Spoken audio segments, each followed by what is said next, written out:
What's going on, weirdos? It's your man Shane Kid Walker here with Hollyweird TV, bringing you all yet another video. Today, we're going to be bringing you the shows that were on a negative end of the spectrum this past season. In contrast to those that received praise, these shows were downright terrible. Not going to waste too much time with the intro here for this list, as these shows really weren't much to talk about. As always here at Hollyweird TV, we place timestamps in the description below so that you, the viewer, can skip ahead and control the video as you see fit. Without further ado, let's begin. Number 10, Broke. Okay, honestly, this show wasn't a bad idea at all. It was just boring. Yet it had its moments of brilliance here and there, but it has nothing to be desired. Going from being the son of a wealthy entrepreneur to being the son of a wealthy entrepreneur whose dad cut him off, Javier, played by Jamie Camille, has to transition to life as a poor man. Moving in with his wife's estranged sister, the show had the potential to work, but it ultimately fell flat due to its seemingly conservative nature. If the show was given more episodes, maybe, and just maybe, it could have been the mid-season replacement that could have gone far. Number 9. Snowpiercer. No, not talking about the Korean sci-fi movie that we all love and cherish, but the Americanized TV version. Ugh.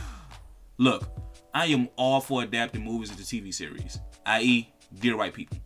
But if the TV show only makes me want to watch the original film, then the TV show is doing a porous job. I can't say that this show is unoriginal because that's the actual point, but I will say it's uninspired and a bit lazy. It could be a lot to get through if you aren't invested. Number 8, Hollywood. This bio miniseries is as if the Great Gatsby somehow managed to get through the World War II era. Basically, it gives viewers an insight of what 1940s era Hollywood was like, and it surprisingly does a great job in the visual department. But that's about it. It centers around young aspiring actors looking to make a splash in Hollywood.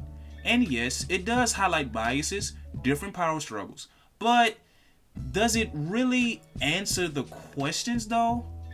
It is no secret that the patriarchy has a tight grip on society and Hollywood. That is no different. However, the execution and explaining the situation fell flat, and that's honestly giving the show credit. Number 7, Indebted. If Tyler Perry's House of Pain had a Caucasian cast, now look folks, I'm all for chaos in my TV shows, but if the chaos does little to add to the story, then please keep it to yourself. Indebted is about a man whose parents fall on hard times and go broke. Sounds familiar? Resulting in them moving in with him. Honestly, weirdos, just like every other show on this list, Indebted has the potential, but it stagnates throughout its run, and it doesn't recover. It's like it worked its way down instead of up. The show was canceled in June after one season. I personally wouldn't have minded if the show returned. That way it could have the proper shot at redemption. Needless to say, the big wiz at NBC saw things differently. Number 6, Black AF. After watching many different trailers on Netflix for this series, the expectations were set a little too high for this show.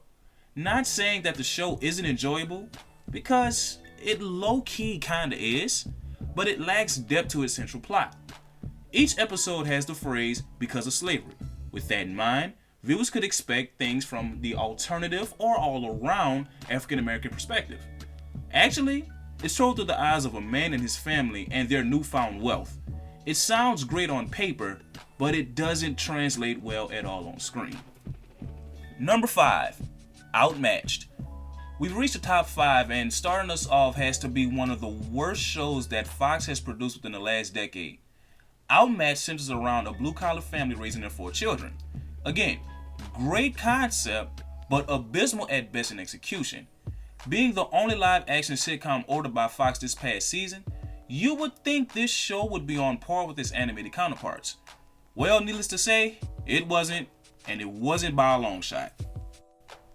Number 4, The Neighborhood. Why was this show given a second season?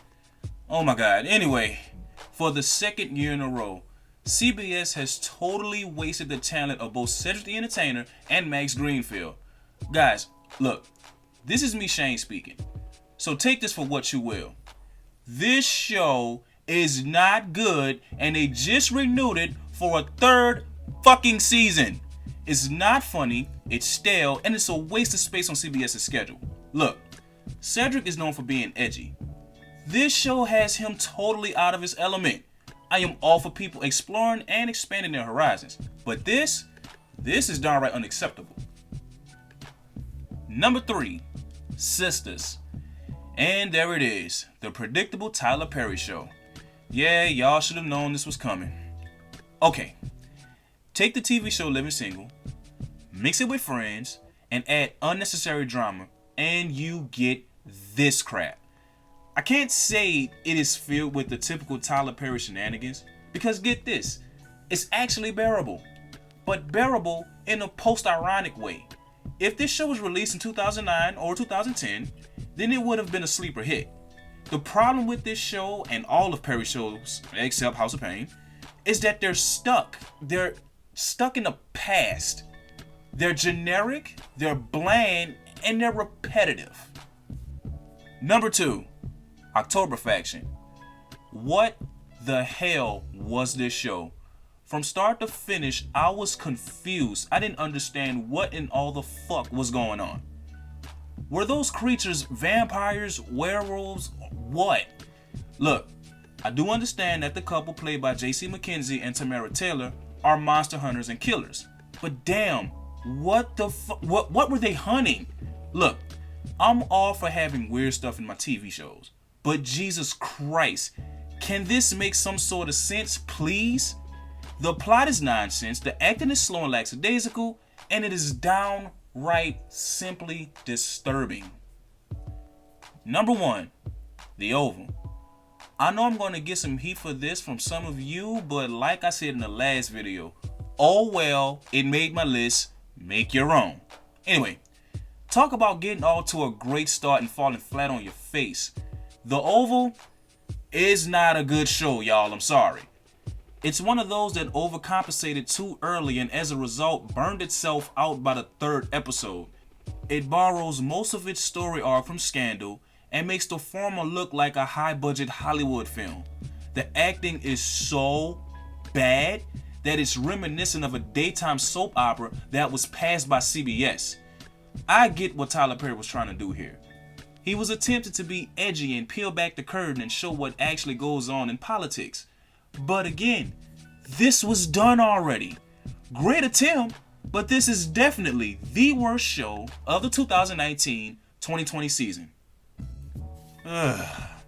Do you all agree?